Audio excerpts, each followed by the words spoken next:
Pada kesempatan ini saya akan melakukan prosedur dokumentasi forensik untuk korban hidup, di mana ada dua, yaitu fotografi forensik dan deskripsi luka.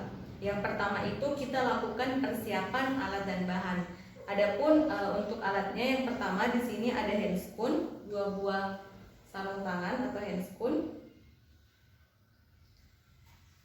Kemudian ada label identitas besar dan kecil untuk foto full body dan untuk foto close up. Kemudian ada alat untuk mendokumentasi, yaitu kamera. Kemudian ada alat tulis menulis. Kemudian ada alat pengukur, bisa berupa penggaris atau meteran. Kemudian ada lembar sketsa tubuh atau body chart. Selanjutnya yaitu persiapan kelengkapan administrasi.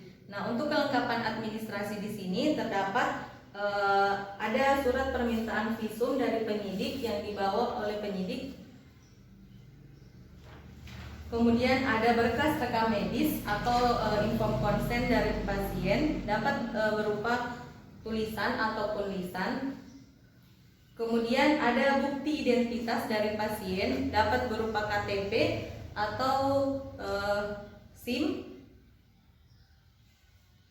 Nah, untuk lembar sketsa tubuh atau body chart di sini harus mencantumkan beberapa poin. Yang pertama itu ada nomor SPP, ada nomor registrasi, kemudian ada nama korban, umur korban atau tanggal lahir korban, kemudian ada nama pemeriksa, tanggal pemeriksaan, dan waktu dilakukannya pemeriksaan.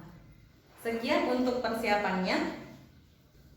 Adapun skenarionya, seorang laki-laki berumur 17 tahun datang dengan keluarganya ditemani oleh penyidik dengan membawa surat permintaan visum untuk dilakukan. Kemudian diduga korban telah mengalami penganiayaan di Jalan Urip Sumoharjo. Penyidik meminta dokter untuk melakukan pemeriksaan luar terhadap korban guna dimasukkan ke dalam surat keterangan visum et repertum. Kemudian yang pertama kita cek dulu surat keterangan visum et repertumnya. Di sini apakah lengkap institusi yang mengeluarkan, tanggal dan tempat pembuatan SPV telah sesuai, nomor SPV, institusi rumah sakit tujuan, identitas korban, pemeriksaan atau tindakan yang diminta. Di sini memohon diadakan pemeriksaan medis atau pengobatan atau perawatan atas orang tersebut atau korban, serta dibuatkan visum et repertum. Kemudian tercantum penyidik yang menandatangani SPV, penerimaan SPV dari penyidik oleh petugas institusi rumah sakit atau dokter yang memeriksa, dan yang terakhir tercantum nomor registrasi kasus yang ada di rumah sakit. Nah, setelah itu kita pastikan SPV dan identitas pasien telah sesuai, kita lakukan pemakaian alat pelindung diri.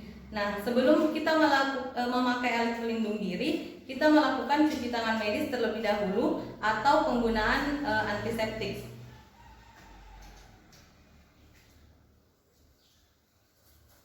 Setelah melakukan cuci tangan atau penggunaan antiseptik, kita memakai alat pelindung diri yaitu handscoon.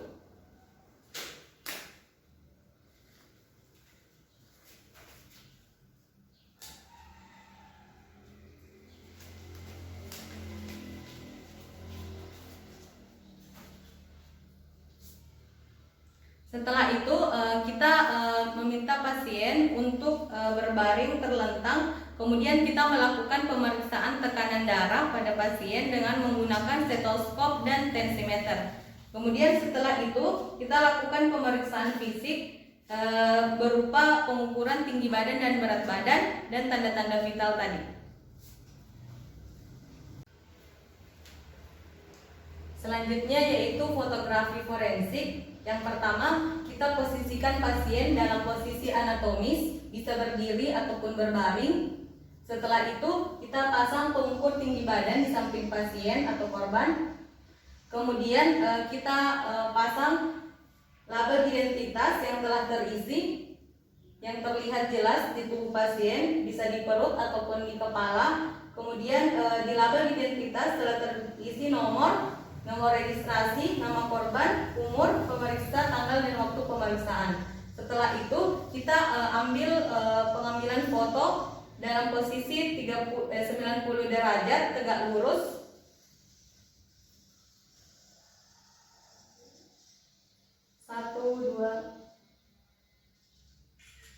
Nah, setelah itu di foto full body ini dapat menggambarkan seluruh tubuh korban dari kepala hingga ke kaki, kemudian terlihat jelas alat pengukur dan label identitas. Selanjutnya yaitu pengukuran regional, pengambilan foto regional. Nah, yang pertama untuk foto regional itu kita bebaskan terlebih dahulu bagian atau regio yang akan difoto atau yang mengalami luka. Setelah itu kita pasang label identitas yang telah terisi pada regio yang mengalami luka. Kemudian sama seperti foto full body tadi, kita ambil foto regional dengan tegak lurus, memusat pada tubuh. 1, 2.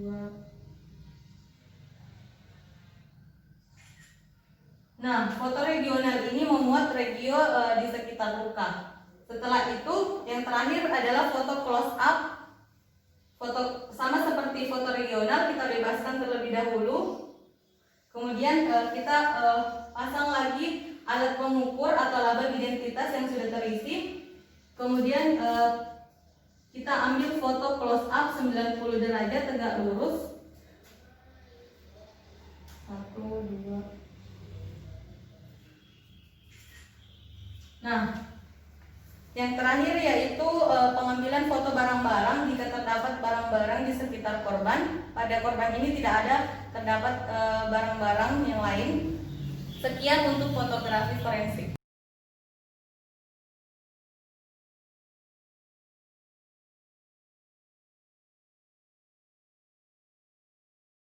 Selanjutnya yaitu deskripsi luka. Kita identifikasi luka pada korban. Kemudian kita lihat di sini terdapat satu buah luka dengan jenis lukanya yaitu luka terbuka. Kemudian dia regio lukanya dia di regio lengan kanan atas sisi depan. Ukuran lukanya setelah dirapatkan kita ukur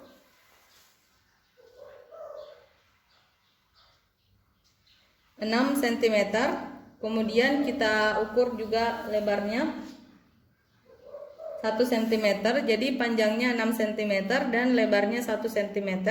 Kemudian kita lihat jarak luka pertama dari siku. Panjangnya yaitu 11 cm. Kemudian jarak luka kedua dari siku yaitu 6 cm. Kemudian untuk absis dan ordinatnya tidak dapat ditentukan. Kemudian batas lukanya tegas, tepi lukanya rata. Kemudian tebing lukanya terdiri dari jaringan, lemak, kulit dan otot. Dasar lukanya terdiri dari jaringan otot. Kemudian terdapat perdarahan aktif. Kemudian tidak terdapat jembatan jaringan. Ujung lukanya tumpul, keduanya tumpul. Kemudian daerah sekitar luka terdapat berwarna kecoklatan dan kehitam-hitaman di daerah sekitar luka. Kemudian untuk diagnosis lukanya yaitu terdapat satu buah luka terbuka di regio lengan kanan atas sisi depan. Untuk analisis penyebab terjadinya yaitu trauma tajam. Untuk penilaian derajat luka yaitu termasuk dalam luka sedang.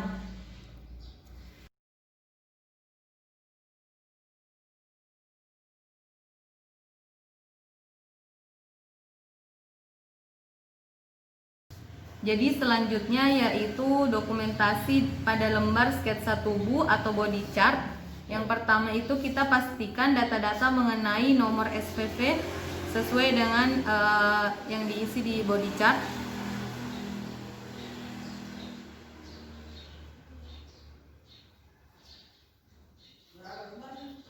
Kemudian kita isi nomor registrasi kasus sesuai dengan SPV.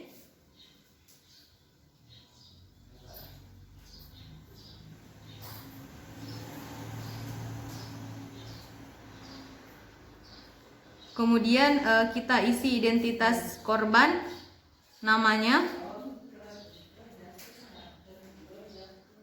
kemudian umurnya 17 tahun, kemudian identitas pemeriksa, dokter rumah sakit,